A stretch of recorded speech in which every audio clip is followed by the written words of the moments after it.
Welcome to Maggie's World, a place where you find, shine, and share the light within. My name is Maggie Ramirez, and today we have a very special guest who I am very excited to interview because I am excited to see the journey that he takes us on, which is his life. And he is a person that I have become a fan of. The more I get to know about him and his life and all of his accomplishments, I'm really happy and excited to share him with you. My guest is Cesar Martinez. Cesar, welcome to Maggie's World. Thank you very much for having me. I appreciate it. Thank you. So, I am, like I said earlier, very excited for you to take us on a journey into your world, into how has Cesar become the person that he is to the point that you have made a world record. Like, that's amazing. So before we even go into that, and that's just a teaser, right? Right. Um, I want you to take us on a journey as to who is Cesar, right? How has Cesar become, like, what has made Cesar who he is? Absolutely. Yes. Um, you know, it all began with my father uh, leaving Mexico and aspiring to make a better life for himself and our family. And Yeah. so he left um, us back there. He came to the United States, specifically Los Angeles. And once he established a job, he sent for us, and we ended up coming to the United States in 1978, Wow. which is when I was 4 years old. Mm. So I think right from a young age, growing up in North Hollywood, um, I didn't understand the language. My first language and everything was Spanish. Mm-hmm. And it was very difficult my first day of school, not understanding what the teachers, what kids were saying, because I had no knowledge, nothing, no studies in English. It was all Spanish spoken at the house in Mexico. We are from Chihuahua, a small town called Camargo. Mm. And so it was very difficult, but I saw as I was growing up the passion, the persistence, the determination of my dad Mm. wanting to make a better life, that there was more opportunity here to make a better life for his family. And I Yeah. think that kind of hit me hard growing up, that I wanted the same. I wanted Mm. my hero, my héroe, to I wanted to be like him, and so he Yeah. instilled that a lot in me. But my mother, right? So I take both of them and I put them in a melting pot. And Yeah. my mother didn't work, right? Didn't have that drive that my dad had, but she had the drive of and pleasure of simplicity, which Mm. was to take care of the family, to make Yeah. sure that she would sacrifice anything for us, to take us where we needed to go, to make sure Yeah. that we were fed and everything. And so I take those two and I hold a little bit of both of them in me. Mm. And I enjoyed that a lot. And that's kind of where the journey began. 78, when I was 4, coming to the United States and watching my dad and my mom work 3 jobs for a better, for us, you Yeah. know, for a better future. Yeah. And that must have been like what a culture clash, right? Of being like taken from a world that you know of into this foreign place where you don't even speak the language. Correct. Yeah. I look at it now because it's hard to, for me, I've been here since I was 4, so it's really hard to, conceptualize that. But I would look at myself, if I took my family now or when my daughter was 4 years old and I moved to Russia Right. and I don't know the language, my kids don't know the language, but we're gonna make a better living because Russia's better. And I say that, and I'm like, I don't know if I could do that. Right. And but my dad did it, and it was amazing that he did it, and that we made the transformation, and that where we're at now. That's very powerful to be able to recognize it. You're recognizing where you're getting your strengths from Yes. and creating, like you said, like that fusion of both what your father and your mother instilled in you and using that to becoming a better version of yourself. Yeah, it wasn't easy growing up, because as I was growing up and getting a little bit older, I realized that um, as I was going to high school, there's a test called the SAT, which is Mm. super important to get into college. And so as I explained that to my dad or mom, they thought it was just another test that I was taking the next day. And so the Right. cultures were different. And as I was getting older and the SAT was super important, they didn't understand that. So there was I wouldn't say turmoil, but there was definitely things that they didn't understand, because Yeah. and they didn't go to school here. Right. And so at times I would get frustrated, Yeah. frustrated with my parents, frustrated with school, frustrated with how come they're not understanding me? How come they don't get that this is so important, or many other things. I had lost the language a little bit because I had to learn English, so that became predominantly the language I was speaking. Right. And so it was frustration to be able to talk to them so fluently and communicate with them better. And I was losing that as well. And so it's hard, when you idolize your dad and your mom so much, yet there's some frustration there. But I always humbled myself and said, how can I get mad at my mom and dad, of the people that want better for me? Yeah. Um, but internal struggle for sure. It was an internal struggle. Yeah, and I completely get it, coming also from being a first generation, right? From immigrant parents.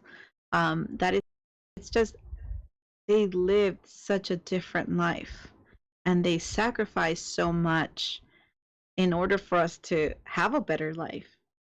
Yes. And understanding that they just might not understand this world, you know, um, different norms um, that that we live as we're growing up in a different culture and different cities. And like I mentioned to you, I'm an LA gypsy, so I've just lived everywhere, and so moving for me was normal, as opposed to I see the struggle for other people to move from one place to another. It's so hard for them, and it's very difficult to say how. And I I'm just I don't see that being so difficult because I did it my whole life, moving and getting up and moving to another place. And it was just like, okay, it's just, we're moving again. Right. Yeah. Right. So, but coming from, being a first generation here, um, I get what you're saying as well, where you have a different kind of respect for your parents. Um, because like what they went through to be here, you know um and everyone has a different journey, like their parents, everyone that is a first generation as well, like it's what the parents had to go through to come here and be here, whether it was done legally or illegally, or as they call it, undocumented. But it's a different struggle, and everyone has a journey, and everyone has that um, those stories to fall back on to say, like, this is part of me and this is part of who I am. Yeah.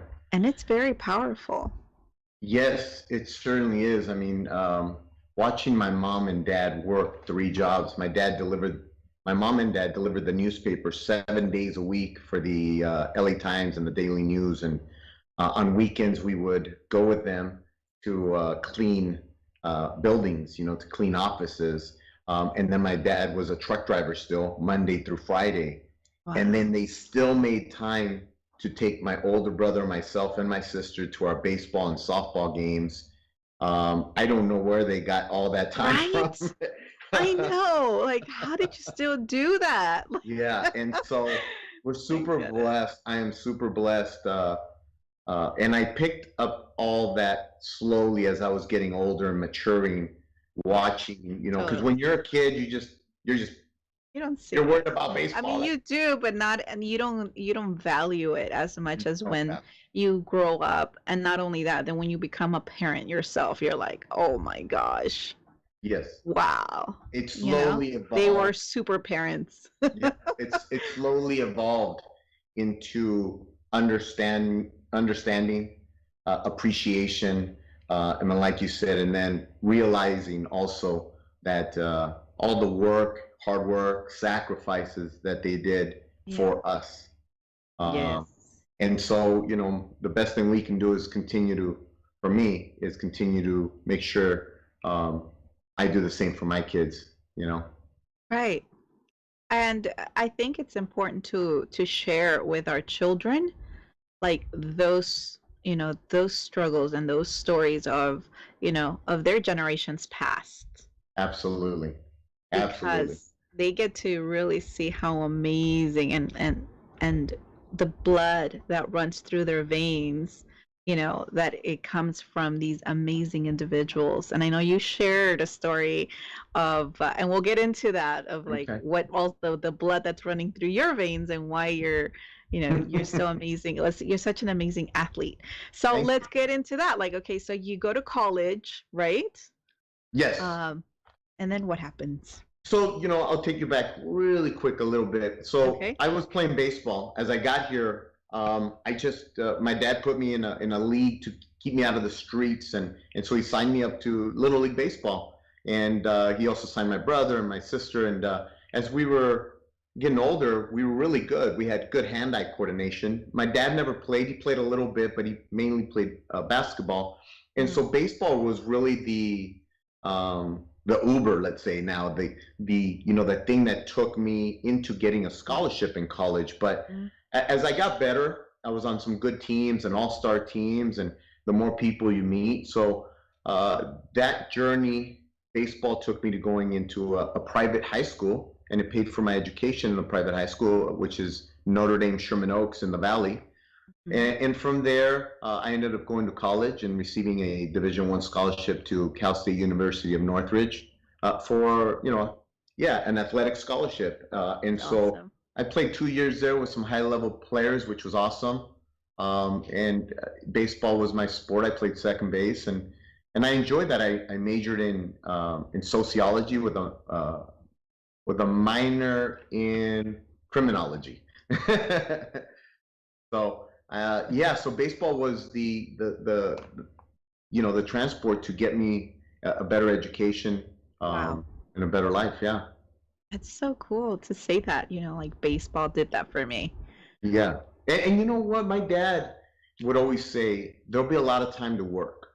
Focus on school, and see. He never really let us work. We would have part-time jobs to help out and to have some side money, Sunday money, whatever you can spend on your own here. But Yeah. he said, focus on school. And so I think the best gift that we gave my dad and my mom back Right. was that my brother received the full scholarship to Pepperdine. I received the full Wow. scholarship to CSUN, and my sister received the It's full amazing. scholarship to Cal State Dominguez. And so we repaid him for all those hard, you know. Yeah, like they can feel like it was worth it. Like, you see this, it was worth it. I think that Absolutely. that's what makes it worth it for them. Like I gave up my life, in Mexico. I gave up a lot of things to bring you here because I was hoping that I can give you something, more than what I could have had.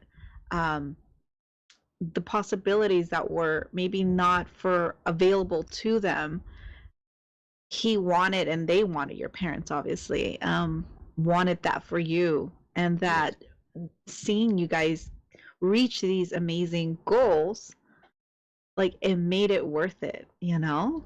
Absolutely. I mean, that's just one of the little things that, we could do to repay him, um, and show him that everything he's taught us and the way we were raised kept us on the right path. And so I'm super blessed that we all did that for him, and for my mom, obviously. So, So you graduate yes, from college, yes, I graduated from college. and Um, then what? yeah, right. So then I was gonna apply to actually to be a Marine, and I didn't. I ended up applying to several law enforcement agencies, and I ended up getting picked up right away with the LA County Sheriff's Department in Wow. 1998. Um, Wow. yeah, so I joined the Sheriff's Department in 1998.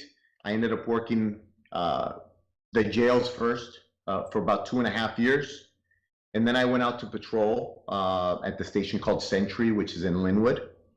And I worked patrol there for a little bit. I worked patrol. I was a training officer, and then I ended up going to a gang enforcement unit, and I worked there for the remainder of my career. My father ended up passing about going on 6 years now, and so I ended up leaving the sheriff's department and starting my own business as a strength and conditioning coach, and I run it out of Northridge, out of my house now. So Wow. Okay. So I'm interested in like this next story. So the reason why Cesar and I met is because of our mutual friend Rosie Gomez, correct. who is also an ex-sheriff. How did you guys meet? We worked together in the same car. We were partners at the in the gang unit. Oh, Yeah. really? So she was working in Malibu as a deputy sheriff, and she ended up applying to the gang unit. And the gang unit is about 35 to 40 deputy sheriffs out of 7,000. It's a specialized unit. And so she Wow. made the unit, and we became partners, and we worked together. And what is that? What is a gang unit? Yeah, so a gang unit is a special detail that focuses on gang members in the LA County area. Hmm? And we try to identify the gang members, and we try to obviously stop gang violence, Mm. deter gang violence, help anything to do with the gangs, help them get out of gangs. Um, Anything to do with gangs, that's all we focus on. We don't take any calls at all. All we do is focus on all LA County gangs. Wow. Yeah. That's a whole nother conversation. Yeah. Yeah, and we go everywhere. So we weren't just assigned to one area like Compton or South LA, or we were everywhere in Lancaster, Palmdale. I mean, we covered the whole LA County. If there was a problem, then we'd bring our unit in, and we would suppress the area and make sure that the violence was going down by several different tactics. Wow. Yeah, it was a fun detail. That's so interesting. Yeah. So then you leave that. So I leave that, and I realized I had been involved in 3 officer involved shootings.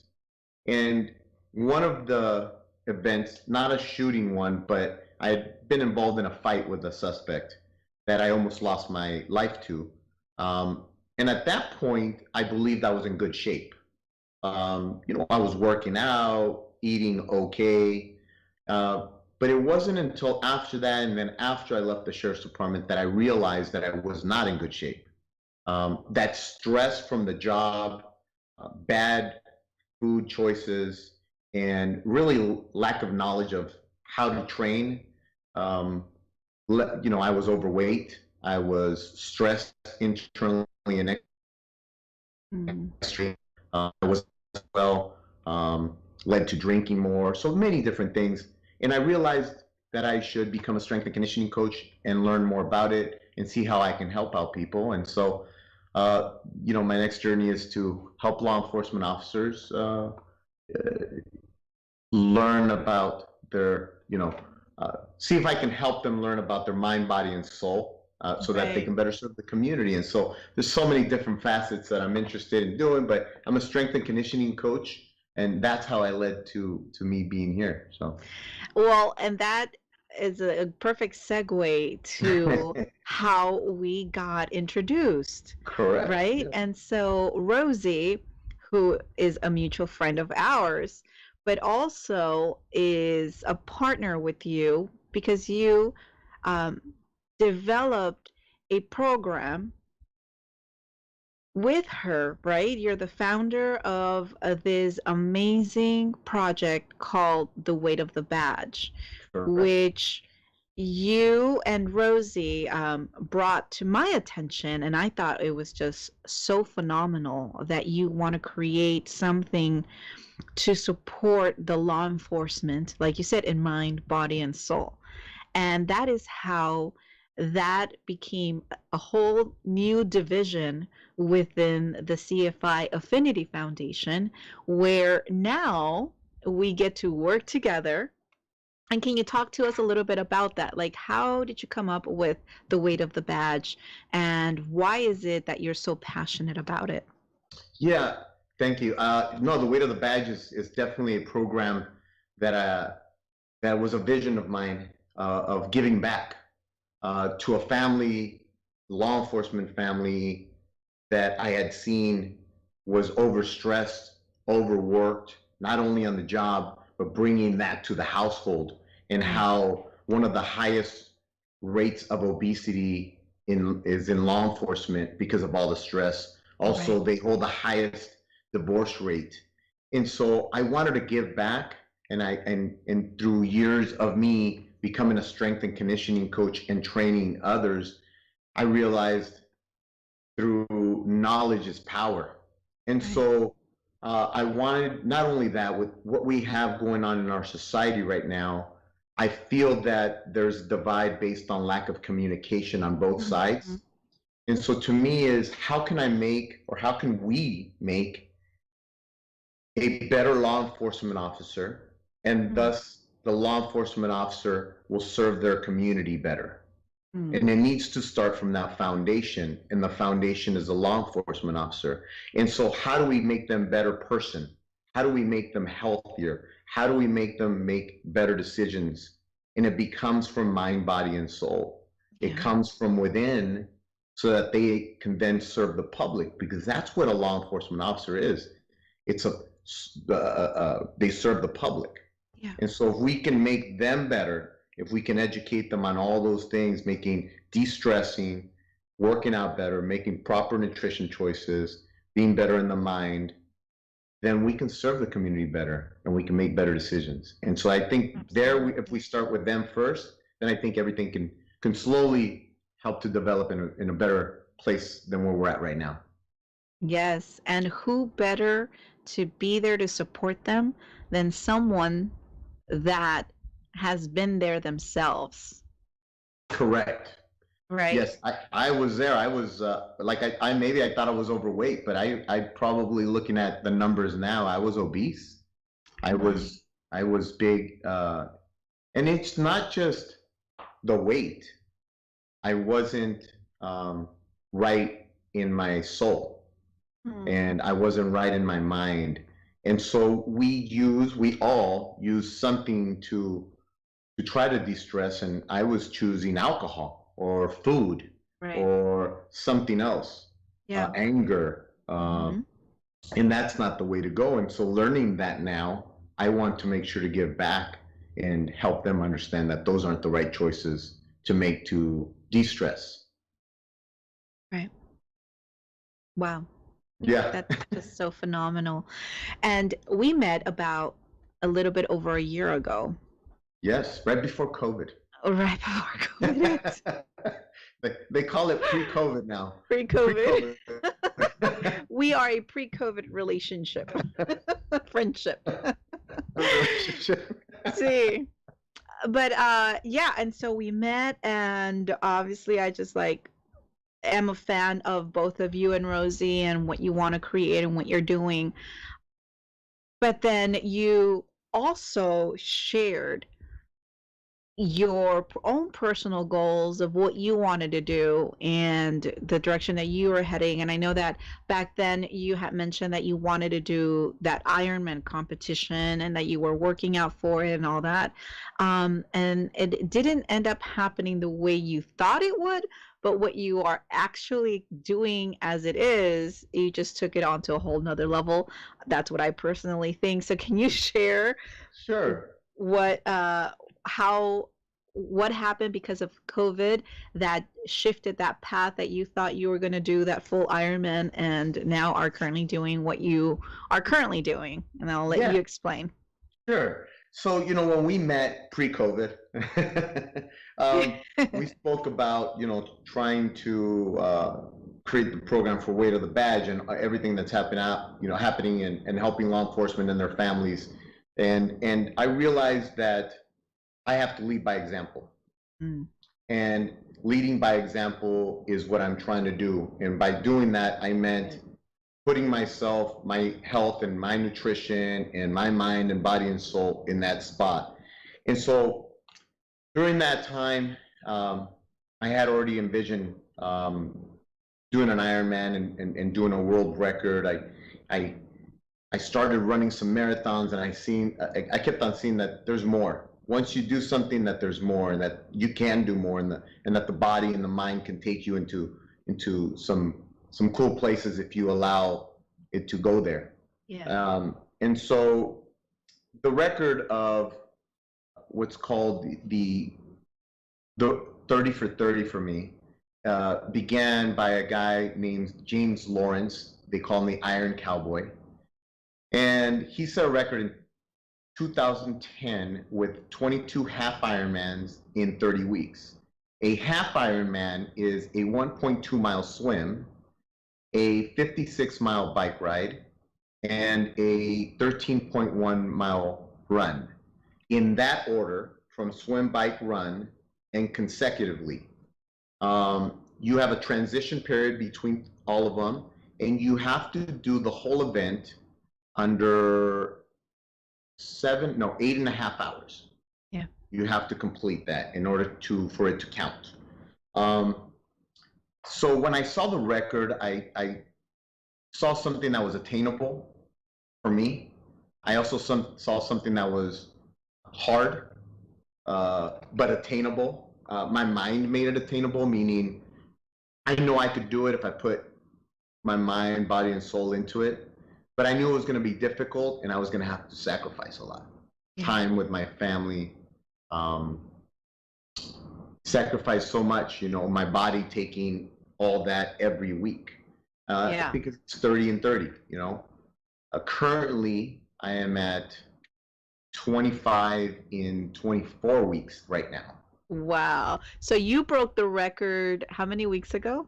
Yeah, so I broke the record 2.5 weeks ago? now. Oh, okay, 2.5 weeks. Yeah, 2.5 weeks. I broke the record with 23, and everybody who helped me through the journey of that was here to celebrate it with me. My whole family. Gosh, that's so cool. Because it really does take a village to raise an Indian, and so I couldn't have done it with like some of my friends that ride with me, that pace me, some people that run with me, that hold a water bottle while I'm running and give me food, because I'm doing this on my own. One of the hard parts about this was that I did it during COVID. Mm-hmm. So many of the pools were closed. Getting sick from COVID was also a concern, because my immune system is being compromised. Yeah. I'm out in the elements. There's no events going on, so I have to make my own event, my own route. I'm in the valley, biking and running with traffic and traffic lights, and so the challenge of me doing it on my own rather than at an event that's being put on by somebody is a difficult one. There's no aid stations. I'm my own aid station or the people around me. Right. And I have to create a route that's going to give me, enough fuel, water and food, and, if anything happens. And so And the other thing is the challenge of this whole half Ironman record was the weather.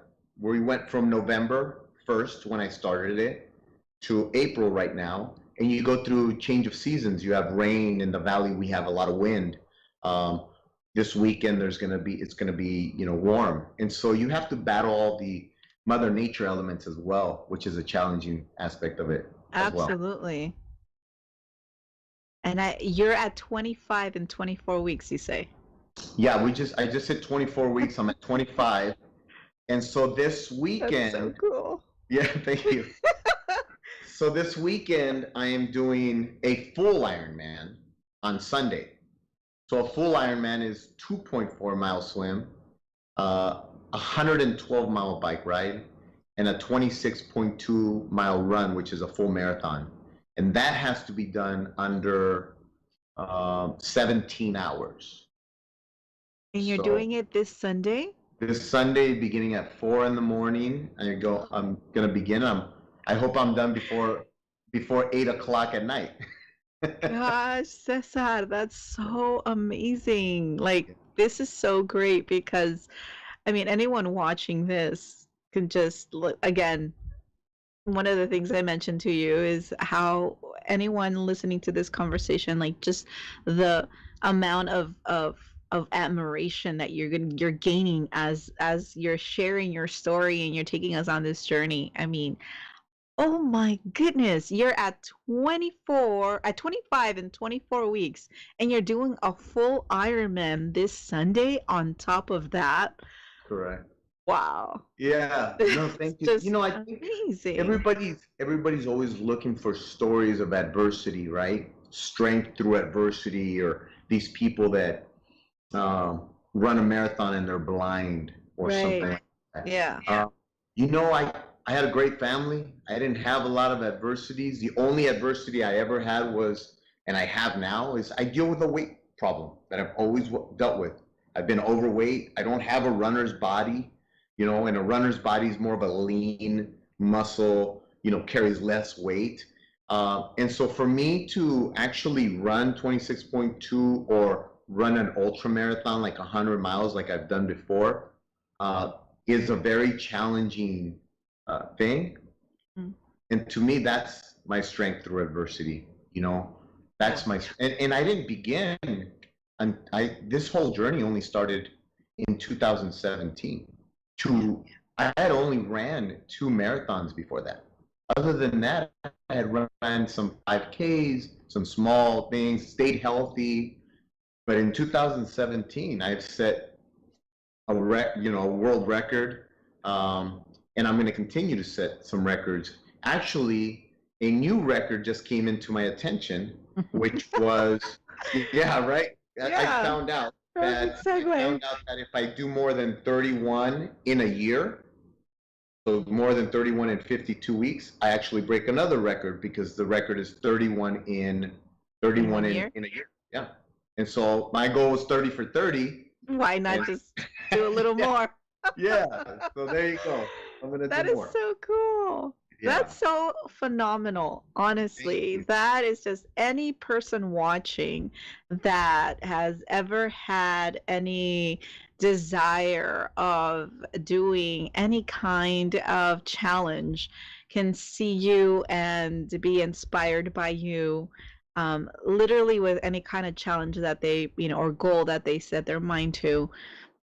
For those that are listening to us right now, like, what words of inspiration can you give them to have them continue to hear those words in their minds when they're in the middle of, striving for that, like or even when they want to give up, those times when you're just like, no, I'm going to give up. I can't do this anymore.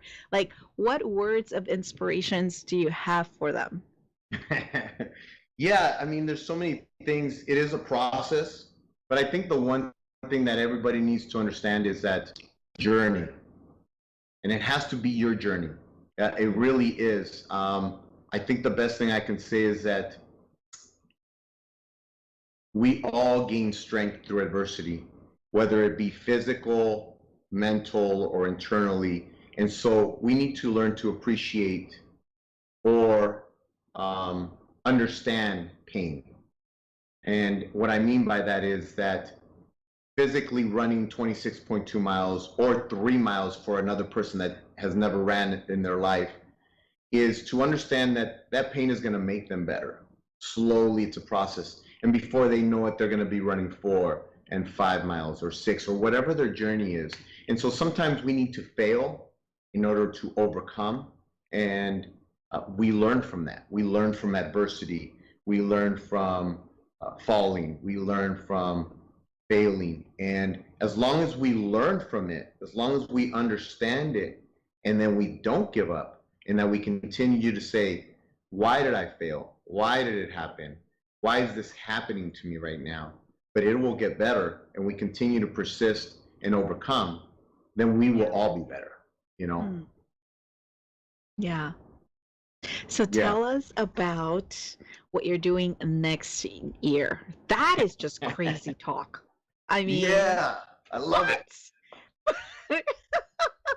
I mean, you are the Iron Man. I mean, you are definitely Iron Man in my world, Mister. Oh, Like that's just crazy talk. But enough of me. Can you just explain what your goal and desire is for 2022?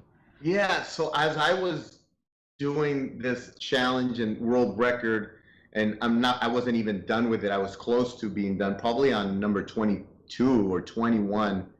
I kept on thinking, what else is there for me? And I don't know why my mind worked like that. You're not even After this, you're not even celebrating what you're on. You're like, wait, what else can I do? right. I was like, what else can I do? And when am I going to do it? And I was already thinking ahead. And the reality is, I was sleeping and I woke up and I was like, I know what I'm going to do. And I woke up and I told my wife later when she woke up, and she said, "You're crazy." And when she said that, I said, "That's what I want to do then." Because I knew that the reaction of me telling her what I want to do, and if I tell others, they give me the same reaction of "that's crazy," then I know it's something that I want to do. And so, the new challenge is.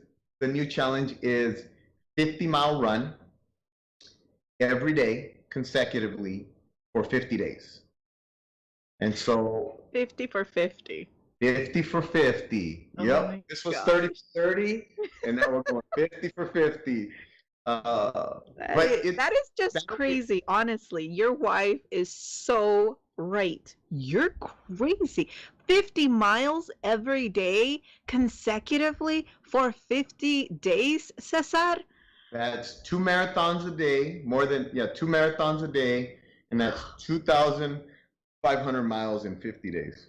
That's driving from here to past Houston, I think it is. I think Houston from here to Texas is 1,800. So just past that in 50 days I'm running. So imagine me running from here consecutively. I'd be somewhere They're in gonna call you Forrest, like how he ran across the country. Yeah, right. Yeah, so it's a challenging thing because there has been others that have ran a marathon in every state, 50 consecutive. And so there have been other people that have done a lot of running, ran across the state, or ran across the country. There's so many different ultra marathons out there, but nobody has done 50 miles consecutively in 50 days because it's a 12, anywhere depending on how fast you're running, 10 to 14-hour day, and then doing it again the next day. And it's just one discipline. In triathlon, how does one prepare for that though? Like, how do you prepare for something like that? Yeah, because that's putting a lot of stress on your body on a daily basis for almost 2 months straight. Like, wow. Yeah. If you control, I wouldn't say control the mind, but you prepare that there's going to be pain, that there's going to be injuries, that there could be injuries, that there is going to be definite physical aspects of it that are going to be hard. Yeah. But your mind can overcome that, and you can push, and you just have to take one step at a time. So the most preparation for me has always been up here. If I could learn, which I have, and then I'm already getting my mind ready for next year when this is going to take place, to understand that I'm going to be in pain, to understand that I might be dehydrated at times, that I might be wet, that I might chafe, that all these different things that can happen and probably Yeah. will, but to have a plan to overcome it, come it. Physically, running a marathon is a lot of stress on your body. Just one marathon. It's not One. just one. And so many people that create that break records, that do ultra marathons, that do ultra triathlons, that do things that are just defying logic, they have something up in here that they've already envisioned and that they've prepared to appear more than physically. And so I think that's the most important thing. Oh my gosh. But you know you're crazy, right? That's what they tell me, but I just think it's normal. It's your normal. In Cesar's world, it's very normal. Yeah. Oh goodness gracious. But that is just so amazing. And I'd like for you to tell us what you mentioned to me earlier, because I feel that it's in your blood. You know, it's definitely in your blood, it's in your DNA of also, besides obviously that mental strength that you have, but that those genes, you know, that DNA that runs through your veins has something to do with it. So can you share what you mentioned to me before? I think Sure. it's beautiful. So I was at the beginning of the show. I told everybody I was from Mexico, and the place that originally I'm from is Chihuahua, Mexico, which is a small town of Camargo and Delicias. Up in the mountains, there's the Sierra Madres, and in the Sierra Madres, there's a tribe that has been around for a long time, the Rarumaris, the Tarumara Indians. And the Tarumara or Rarumari Indians are considered to be the best runners in the world. They hunt deer and their food by running a deer down. They run after it for 3, 4, 5 days until the deer can no longer run, and that's how they catch their prey. And so they're amazing runners of necessity that turned into amazing ultra runners, and they became known worldwide by a man who found them and took a trip over there. They nicknamed him El Caballo Blanco. And he took a trip over there and started studying their tribe and how they lived. And he wrote a book called Born to Run. And that book has now become a staple in the ultra marathon world. And so my dad would, we lived right there, and we have some of that blood in us. My dad would go for 10 years. He went once a year for 1 week, and he would spend time in the Sierra Madres with them in a place called Copper Canyon. And he learned the dialect of the Rarumaris. But he would go over there and donate clothes and donate money and spend time with them. And so that is in my blood, unknowingly at one point. Meaning when I was younger, I just played baseball. But as I got older and talking to my dad and running, my dad's like, you have that in your blood. And I was like, oh, okay, I didn't know that. And then researching more as I got older, realizing that what an amazing people that they are, and the way they live, and they have their own dialect. It's amazing. It's amazing. Right. That's so wonderful to know, like, wow, that's running through my blood. Yeah. It's like, oh, I'm so proud. Yeah. Yeah.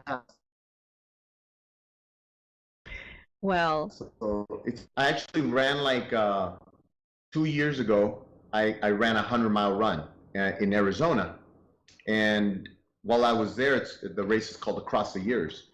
I met a Rarumari who's very famous. He's on a documentary and some Netflix shows. He was one of the better runners from Mexico, and he was there running the 100-mile run.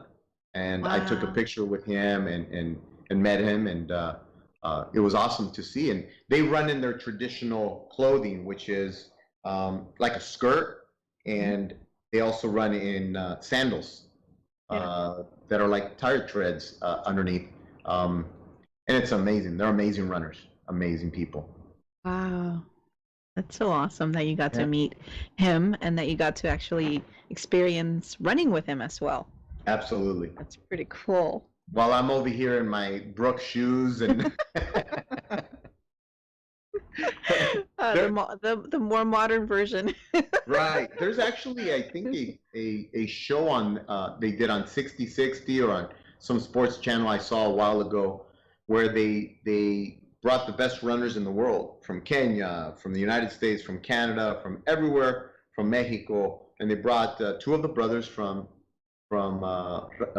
Chihuahua, and Reebok was sponsoring them, and they gave them tennis shoes, and so they set off all the elite runners at the Boston Marathon. And so halfway through, they took off the shoes Of and course. started running, right? And so they're running the marathon, and they ended up coming in fourth and fifth in the marathon. And so people were upset. They're like, I thought you guys were the best runners in the world. Why, you guys came in fourth and fifth. Like, how can that be? And so the answer that they gave was, I didn't know it was this short. They thought it was a longer run. They're like, oh, we didn't know it was this short. We thought we were going longer. We were just holding back. Yeah. Can you believe that? Oh my God. They're like, oh, we're done? Yeah, that's it. Wait, what? 26 point. Yeah. So Oh, gosh. amazing. I would have known. Yeah. Oh, I didn't know it was 26.2. You know what I thought you were going to say? I thought that you were going to say that the shoes slowed them down. They were hurting their feet by that. They Of like, course. yeah, because their feet are supposed to be open Yeah. in the open toe. Yeah. Yeah. Yeah. Amazing people, amazing tribe. Yes. Wow. That's so amazing. Cesar, it is such a pleasure having you in Maggie's world. Thank you so much for being here. I am just elated to hear your story, hear your journey. I know you're this is not the last time you're going to be on Maggie's World for sure. We've got so many more topics to talk about. Um, it's been an honor having you here. I just want you to once again just give a few words of advice to everyone that's watching you, simply because it is so amazing to see. I know you share so much of how important it is to understand the strength through adversity, but also what what besides that moves you that that has you not stop whenever you put a challenge in front of you. Like, what is it within yourself that you trigger to say, I'm gonna keep going because of, like, what Yeah. is it? You know what it is for me, and I hope I think sometimes people aren't real with themselves, maybe. Yeah, and maybe it's coming off the wrong way, but to me is if I say I'm gonna do something, then I'm not gonna stop until I get it done. And so if I say I'm gonna do and break a record, then I'm gonna do everything in my power to break that record. And I think if people are a little bit more real with themselves, know themselves, they have self acuity, understanding that you have to live in these two walls. And so if you're telling you just want to change it because you want to feed the ego to make yourself feel better. Mm. Well, when I say something, and I want to do something and then I'm going to complete something, then I'm actually doing it. And if I don't complete it, then what happened? How did I fail? Let's learn, because eventually I'm going to complete it. And I think the best advice I can tell people is understand yourself. Be real with yourself in here, and understand that when you're saying something and projecting something to another person or to the world through social media or whatever, that those are your intentions, and to be real to that. Be real to those intentions and not lie to yourself of why you didn't get the job done, or why, just so to feed your ego. So in other words, what gets me through a run is I've told people like yourself, my family, my kids, others, and myself specifically, that I have to live with, that I'm going to complete this, that I'm going to, complete any task, complete school, complete a job task, complete a world record. And I have to be true to that. Yeah. And so no matter what, that step keeps moving forward because I'm true to myself, and I have to live with myself. That's beautiful. Like being your word, right? Be your word. Be your word. Be your Be word. your word to yourself more than anything, right? Be yourself to yourself. Even if no one else heard it, but if you said, I'm going to do this, you're going to be your word and you're going to make it happen. I Absolutely. think that's great. That's awesome advice. You said it exactly, and I just think there's so many people out there that I told them I'm doing this, whether they believe me or not, whether they believe I can get it done or not. Right. I was being my word. I was exactly what you just said. I love that. I put it out there. I told myself, and I have to live with that. And there has to be no excuse there, because those little excuses of it's raining outside, my foot hurts, I feel bloated today, right. I didn't get enough sleep, whatever that might be, is just something to feed me to feel better inside. But that's not what's getting me closer to what I said I was going to do. Yeah. Yeah. Very powerful. Thank you. Cesar, thank you so much. Thank you so much for sharing yourself with me and with Maggie's World. Thank you for being so vulnerable and open with your life, with your journey, with what has made Cesar who he is. Thank you so much for that. Thank you for having me on. I appreciate it. And thank you for giving me a voice. I appreciate it. Absolutely. Thank you so much. And for everyone that has joined us, thank you for watching. Thank you for walking on this journey with Cesar and I. And always remember to find, shine, and share the light within. Until next time.